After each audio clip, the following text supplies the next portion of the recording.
आज के ऐतिहासिक सहकारिता सम्मेलन में माननीय प्रधानमंत्री ने ऐतिहासिक निर्णय लिया अलग सहकारी मंत्रालय बनाने का, और वो मंत्रालय की जिम्मेदारी प्रथम सहकारिता मंत्री के रूप में सक्षम, सफल,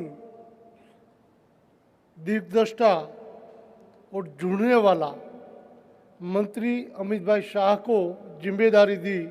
ऐसे हमारे बीच उपस्थित माननीय और अमित भाई शाह, हमारे राज्य मंत्री, खूब सरल स्वभाव से, मिलनसार स्वभाव से काम करने वाले BL शर्मा जी, अपने बीच उपस्थित international cooperative chairman mister Ariel गार्को,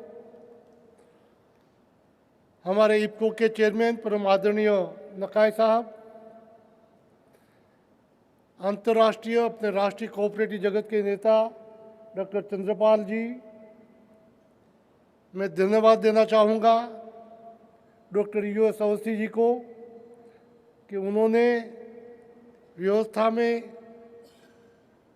छोटी छोटी बात पे भी ख्याल रख के आज का सम्मेलन सफल करने में जो काम किया। मैं धन्यवाद सभी संस्थाओं को, क्रिप्को हो, नाफेड हो, NCDC हो, नेस्कोम हो, जो भी सहकारी संस्था है, पूरे एक साथ मिलके आज का सम्मेलन संभवित हुआ है। और आज का सम्मेलन मैंने शुरू में कहा कि ऐतिहासिक है, सही में ऐतिहासिक पुरस्कार होगा, क्योंकि आज का दिन पंडित दीनदयाल जी का जन्मदिन जो है, जन्म जयंती है। उन्होंने कहा था, चलो जलाए दीप जहाँ अभी भी अंधेरा है। जो सबका साथ सबका विकास माननीय प्रधानमंत्री ने सूत्र दिया है। माननीय अमित भाई शाह सहकार से समृद्धि की ओर देश को ले जाने के लिए आज मैदान में है। और मैंने बोला सहकारी जुड़ेगा, इसीलिए मैंने कहा कि आज हम स्वर्णिम जयंती मना रहे हैं। इतनी सालों में कश्मीर हमारे से अलग था। कश्मीर को भारत के साथ एक साथ जुड़ने का काम जब पार्लियामेंट में अमित भाई निवेदन कर रहा था, देश की जनता जो देख रही थी, रोम रोम खड़े हो जाते थे। अमित भाई ने जिस तरह से वो कश्मीर को जुड़ा था, और वही सहकारिता आज देश के साथ जुड़ने के लिए माननीय अमित भाई शाह को मोदी जी ने जो जिम्मेदारी दी है, इसलिए मैं माननीय प्रधानमंत्री मोदी जी का खूब खूब आभारी हूँ, देश की जनता और सहकारिता की ओर से। आज की स्थिति में सहकारिता एक ही कृषि क्षेत्र में नहीं है, चाहे फिशरीज हो समुद्र तट पे, चाहे मजदूर हो, महिलाएं हो, अनुसूचित जाति की बुनकर सोसाइटी हो। जब बुनकर सोसाइटी की बात कर रहा हूं तो आज हमने जो साल दी है, कांति भाई गोहिल एक बुनकर सोसाइटी चलाता है, और उनकी ओर से बुनकर सोसाइटी ने जो साल बनाई, वो साल आज हम आप सबको भेंट कर रहे।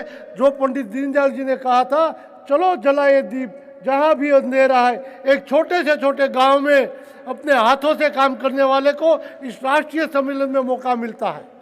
वही तो सहकारिता काम है। यहाँ हमारे कोविड के क्षेत्र में हमने देखा है, सब बाहर निकलने में दिक्कत हो रही थी।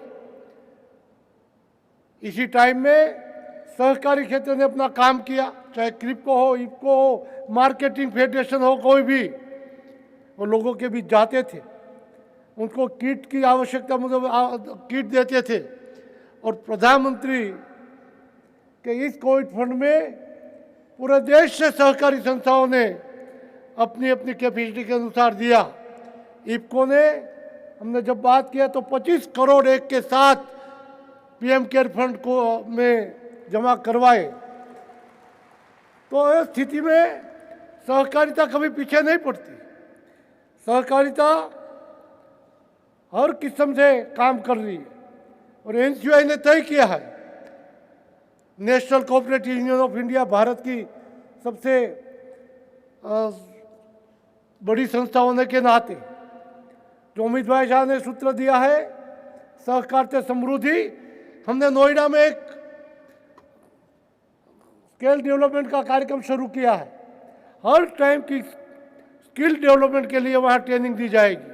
सिर्फ ट्रेनिंग नहीं देंगे, ट्रेनिंग के बाद उनको संसाधन भी उपलब्ध कराएंगे और जो संसाधन से जो प्रोडक्ट होगी उनको भी मार्केटिंग तक ले जाने का फैसला एनसीयूआई ने किया है। और इसलिए कल ही हमारी एजीएम थी और एजीएम ने युवा समिति, हमारे वहाँ एजुकेशन समिति थी, महिला समिति थी और युवा समितियाँ बनाने का फैसला कल किया है। युवाओं के माध्यम से नई सहकारी का नेतृत्व युवा लोग करें, इस दिशा में ट्रेनिंग और काम करने का मौका सब युवाओं को मिले, इनके लिए एनसीयूआई ने नेतृत्व किया है। और अगले दिनों में आपके नेतृत्व में पूरा देश जो चल रहा है कोऑपरेटिव क्षेत्र में एनसीयूआई नेतृत्व करके सरकार का जो दिशा निर्देश होगा उनको सफल करने के लिए हम पूरा दिल से कोऑपरेटिव जगत को जगाएंगे, जोड़ेंगे और काम करते हुए सहकार के समृद्धि तरफ ले जाने में हमारा पूरा प्रयास और सरकार की सूचना के अनुसार काम रहेगा। वही विश्वास देते हुए पुनः मैंने अमित भाई शाह और उनकी टीम को मैं धन्यवाद दूंगा कि उन्होंने आज हमारे इस सम्मेलन में उपस्थित देने का और उनके विचार से पूरे देश आज उनके विचार को सुनने के लिए करीब मेरे ख्याल से 5 करोड़ लोग तक आज का आपका संदेश लाइव जाएगा और उसी संदेश के बाद पूरा सहकारी उठ जाएगा और देश को समृद्धि की ओर जाएगा। वही विश्वास के साथ पुनः माननीय प्रधानमंत्री मोदी जी का मैं खूब धन्यवाद और आभार प्रकट करता हूं कि अलग सहकारी मंत्रालय किया और अमित भाई शाह को जिम्मेदारी दी, इसलिए पुनः आभार। जय सहकार, वंदे मातरम।